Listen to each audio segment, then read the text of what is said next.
Well, hello there, YouTube. I'm back on my end of the planet, or my end of the state, as it may be. I may get a little cold here because I'm going to go rapidly uphill. But I was just thinking of something here. Thinking about the little woman spending too much time after work and how tired she is and having to do whatever it is. They're doing a baby shower for my youngest daughter, Christy, and you've seen her son in some videos, Lucas. She's having another boy. And anyway, she's doing a bunch of shopping stuff after work. I was thinking about her and I thought, you know, have I ever told the story of how me and the little woman met? So I thought I'd throw that out there. So this was early on. I started in February of 1980 in the motorcycle business, which was my second job. My first job was a whopping 4 months long, and I drove the motorcycle dealership owner batshit crazy until he finally says, I tell you what, we're going to split Honda and Yamaha up, and when we split the two stores up, when the store opens, you've got a job. So the day comes, and someday in February, but they opened up the Honda shop down the street from the Yamaha shop. That building is now the Silver Star Tavern. You want to look that up in Longview, Washington. Silver Star Tavern. 98632 is the zip code there. Come on now, I don't want to get this thing wet. What's with the wet roads? Probably because I just climbed the side of a mountain. Come on. Oh, the shield's starting to fog, and it is dropping rapidly. What are we at now? 66? Woohoo! 64. Yeah, it's dropping like a rock. Anyway, when the Honda shop opened, I started there as a parts person, and I also installed accessories and stuff, which was mostly now in the middle of nowhere. You don't expect to see some young gal sitting on her suitcase like a bus is about to come by. There is no bus coming, if you want to know. The old-fashioned cattle guard. Oh, this could be muddy wet. Holy moly, did that get cold quick. Yeah, it's all leafy. It's gonna just destroy the old Speedider. I got it kind of dirty coming to work and all that fog. It's like riding in the rain. You guys that ride in the fog know how that goes, but gave her a little wipe down, and I think that's about to get unraveled right here. So anyway, we in 1981, Honda came out with this real interesting little motorcycle called the MB5. And used to have this guy, we always called him Quick Carl. This guy used to come in, super nice guy, but you know, he had some, you know, issues in his life, so he was a unique person. And he come in, you know, and we didn't even know he could ride a motorcycle, you know, and oh, look at them fields. Oh, look at that. Look at that scene right there.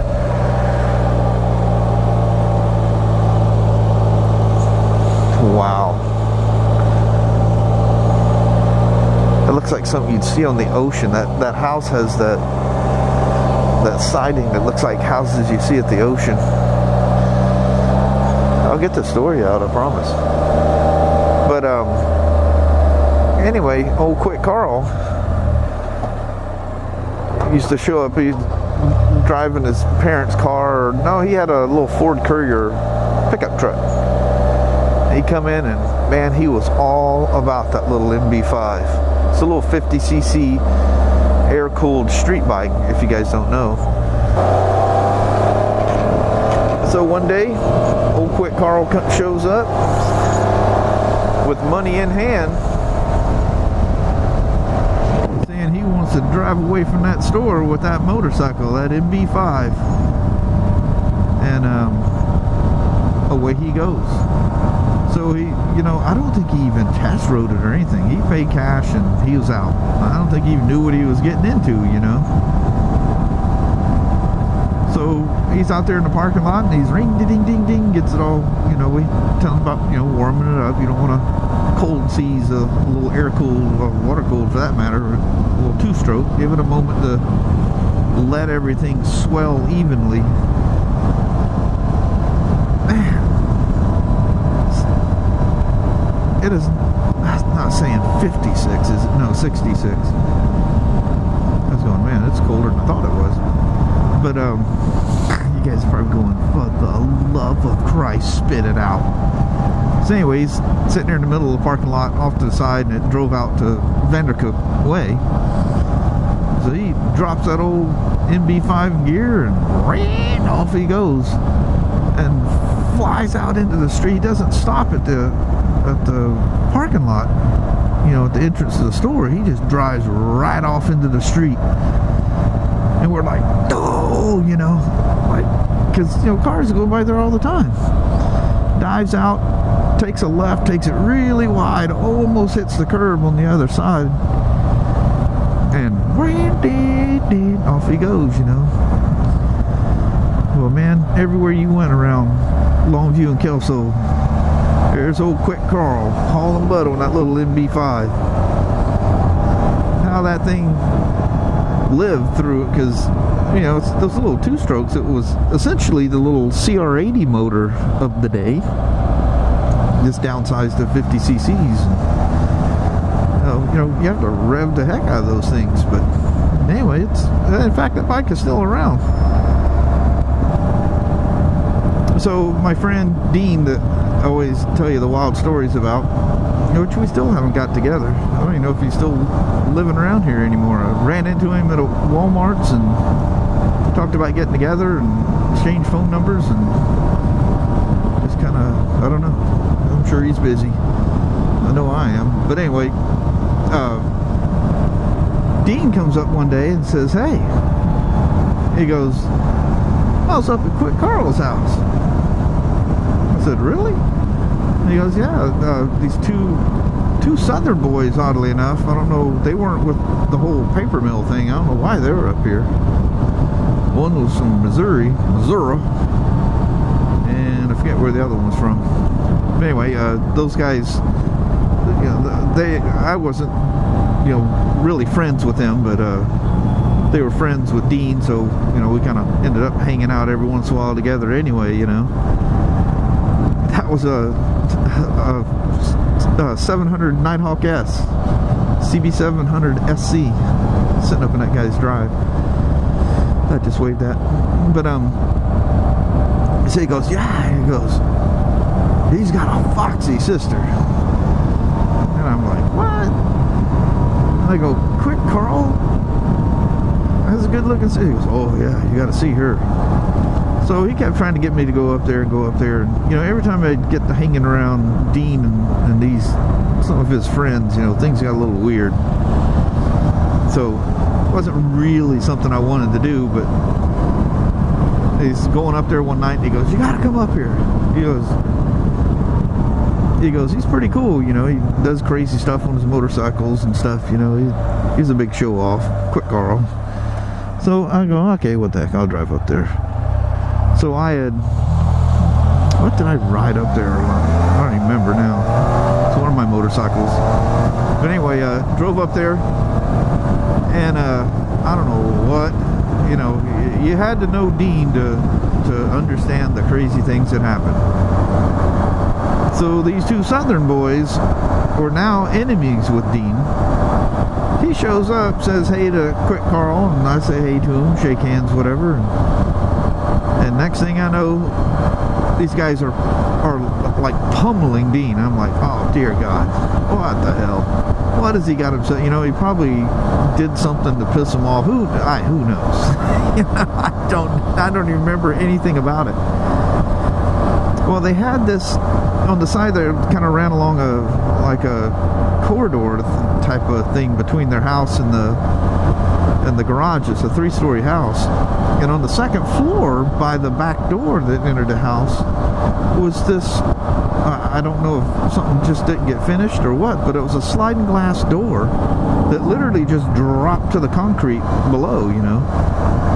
And this door opens up, and here this girl sticks her head out the window. You guys quit fighting, you know, screaming at him, knock it off. And here's this little brunette standing there wearing Daisy Dukes and this little, remember the little halter tops that was nothing more than like a sweatband that went around your chest? You remember those from the, I think it was the 70s, those things were probably the most popular. Yeah, everybody wore those things. Well, she was wearing one of those with this little southern lace thing that's kind of going along the bottom. And I'm like, holy moly. So, you know, Dee and them knocked it off right away. You know, whatever they were scuffling about, they quit, you know. And I'm like nudging Dean. I said, Dean, I said, that's not Quick Carl's sister right there, is it? And he goes, oh yeah. I'm like, man, I gotta meet her. But she was extremely shy. She wouldn't come down. And finally she, you know, ended up down there with us, and I mean, I was head freaking over heels. The bad thing was I was I was going pretty steady with another gal from my high school, and that was Kelly. Was who the little Daisy Duke wearing sweatband halter top do flingy thing, and had the old hairstyle of like the late 70s, early 80s, you know, the wave back, what they call them, wings or feathers, wings, you know, kind of not overly big, but, you know, by today's standard, it'd be big hair. I was done for. And that was April 13th of 1981. And at the time, that was just before her 15th birthday. And I was, what would I have been? I was 17, right? Yeah, 17, something like that. Yeah, because we were roughly about 3 years apart. But anyway, so every chance I was, you know, one of those things where you're just so infatuated you're almost afraid of them. You ever meet somebody like that, some gal, or, you know, if you're a female type person watching this, it would be a male type person, or it may be same gender. I have no qualms, whatever, you know. No worries. But you know what I mean. Somebody you're so infatuated with, you're literally scared of them. You can walk up to anybody and start a conversation, but that person you're afraid to even say hi to. You're so scared of them. You're like scared of them. You're so infatuated with them. This is Silver Lake we're coming up on here. But anyway, that's the way I was. I wouldn't dare go up there by myself. There's St. Helens in the background. If we catch it just right, you'll get a reflection of St. Helens on the lake, but those fir trees all grew up a bunch over the years, as they do. Say, can you guys see the reflection of the mountain? Yeah? No? Maybe? Do you even see the mountain? That's a good possibility you don't. But I lived out there for, how many years was that? Like 8 years or whatever, at the end of that. And if you look up on Google Earth and type in the city, the shape of Texas. So I lived there for 8 years. 2 years after I moved away, I stumbled across this thing, city, the shape of Texas. you know how you can look at different things on Google Earth. And I look at this thing and I'm like, where the hell is this? So I zoom out. It was my neighborhood. it was Silver Lake, Washington. Crazy, huh? Lived there all that time and had no idea the thing was the roads are even the shape of Texas. And I'm from Texas. I'm actually from South Carolina, but I consider home Texas. That's where the most pertinent part of my growing up was, I guess. But anyway, so Dean would take me up there, or I'd force him. I said, let's go up and see Quick Carl. I don't want to go up there today. Come on, let's go see Quick Carl. You just want to go see his sister. Oh no, nothing like that. So we did that a few times, and finally I got brave enough. And her dad was and still is a good, like a Southern dad, you know, polish the shotgun when you come to the door. You know, he's got the gun in his hand, and you smell WD-40, and he's wiping it with an old diaper, type of thing. But yeah, he was pretty strict. She wasn't allowed to. We weren't allowed to. We had to be in her parents' presence at all times. And finally, they let her go just before she turned 16. Let us start going out on dates. You know, these quick little movies and things like that.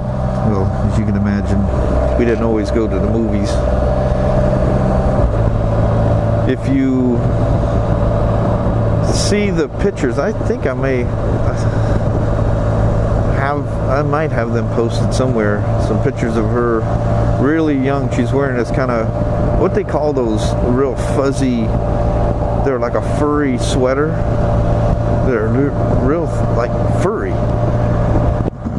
They're fuzzy, almost furry. I think that's an eagle. I'm trying to get up. No, it's flying wrong. Big old bird flying there. This is a Toodle, by the way. And you can still see on the sign it says Mount St. Helens React Team. That was headquarters for all the stuff that was going on at the mountain in the day. Let's go see what this bird is, because I think I can fly right underneath him. What do we got here? What are you? You look like a crane or something. No, that is a bald eagle. Look, bald eagle. Plain as day.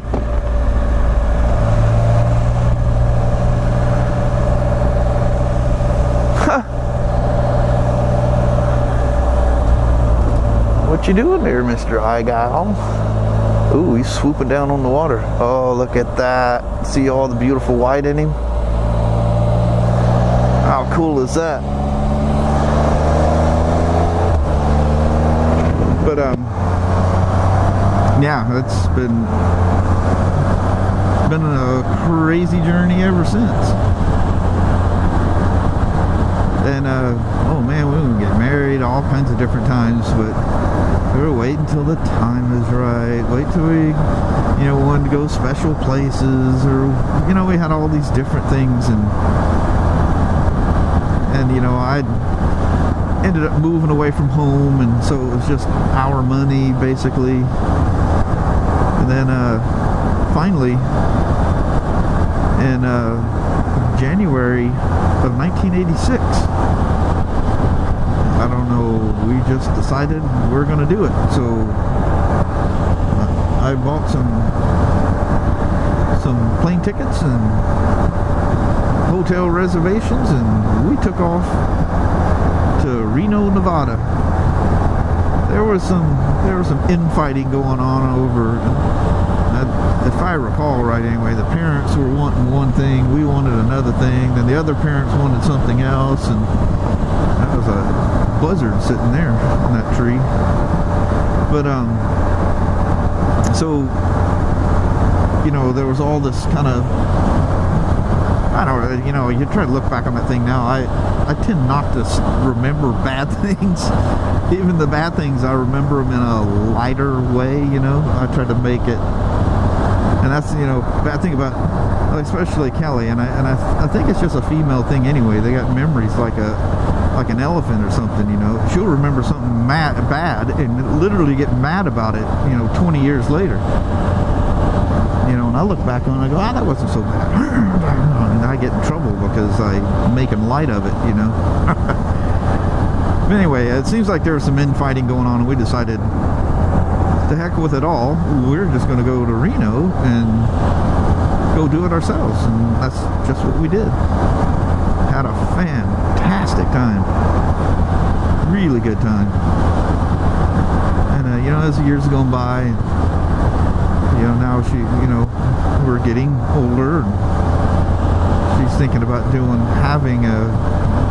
remarried and having just a good old-fashioned, you know, wedding. She would like a big wedding. You know, she's decided that what wasn't important to her way back when is now important to her now. So, who knows what we'll do. But, yeah. That's how I met Kelly, and that's when I met Kelly. So, in case you're wondering, that was January 18th, 1986.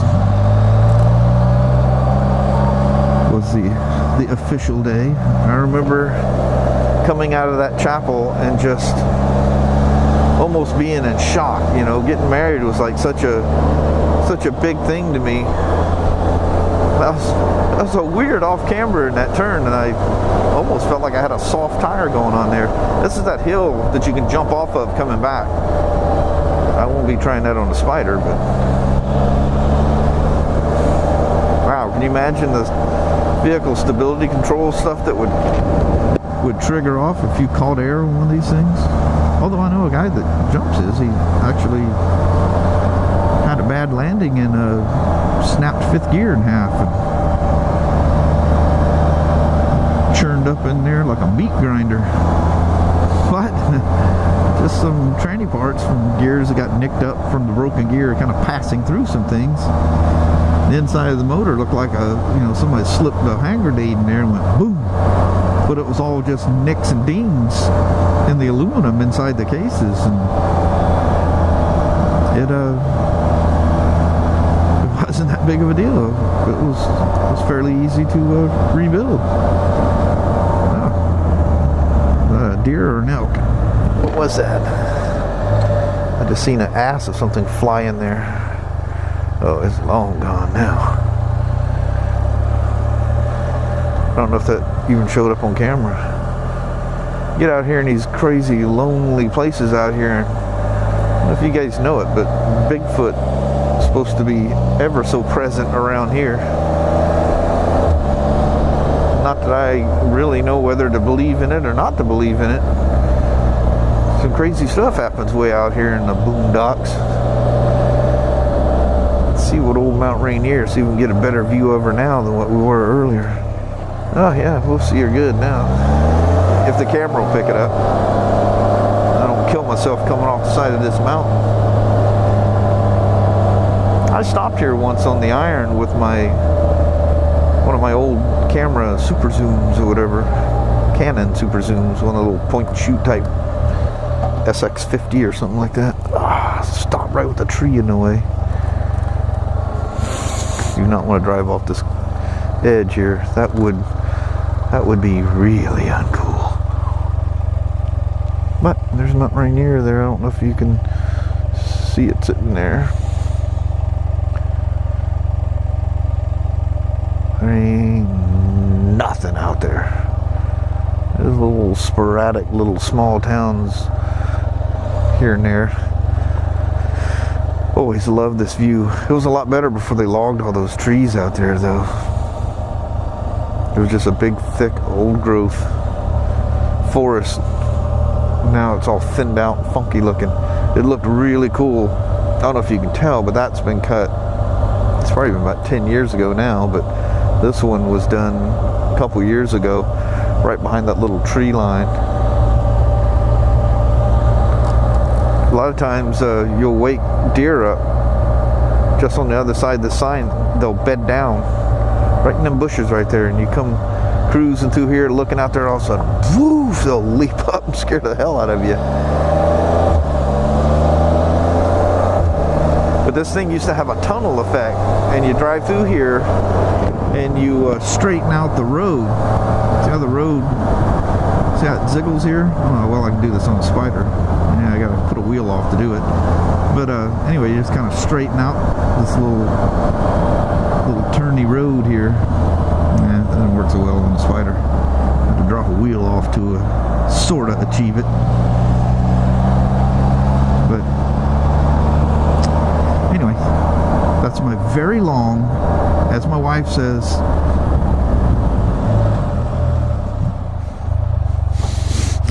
I was trying to decide if I was going to stop. I go, yeah, no, yeah, no.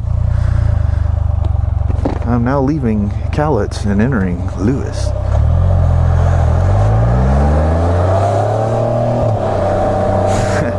You guys hear that knock? I goofed up and put regular in this thing. It likes super better. She's got a knock sensor in there. I don't know right where the knock sensor's at too.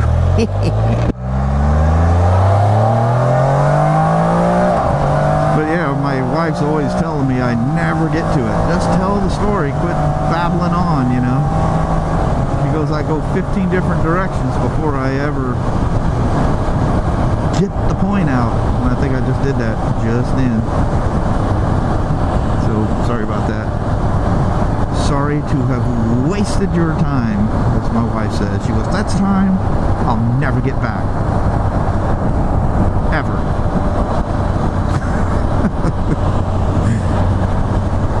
She goes, I could have been doing something. Instead of listening to you stumble along trying to get the point out.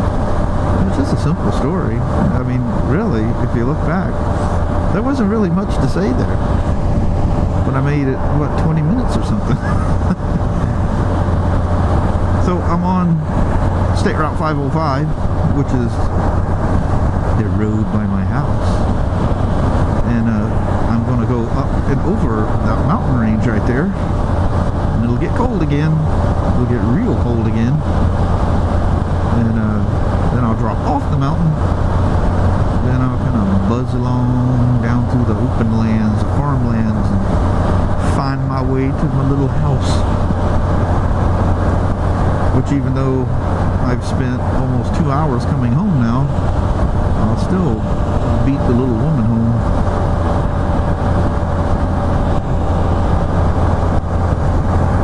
So I appreciate you guys hanging out with me.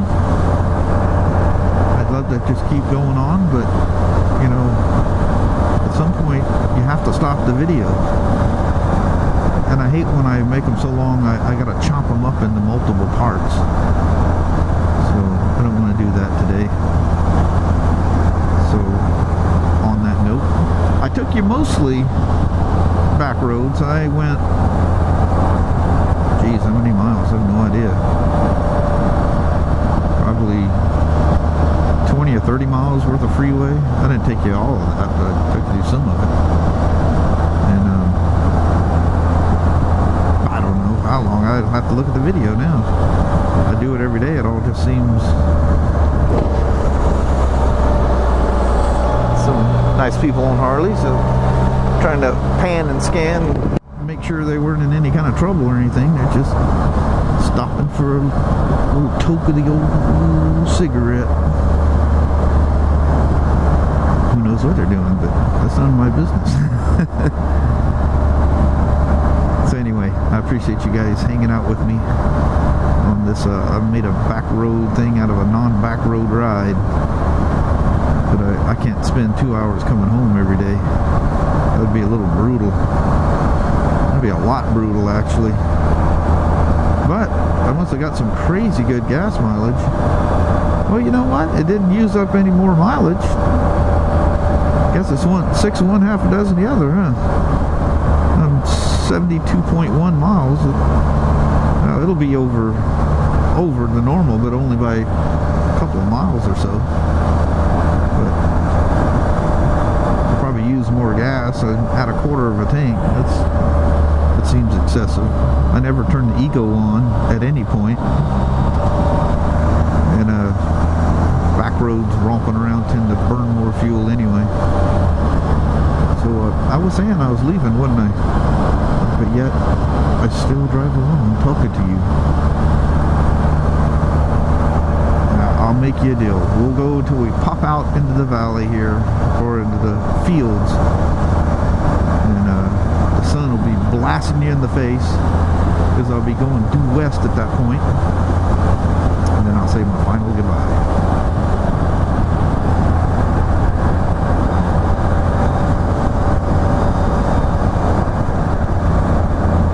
Dangerous road to pull out of right there.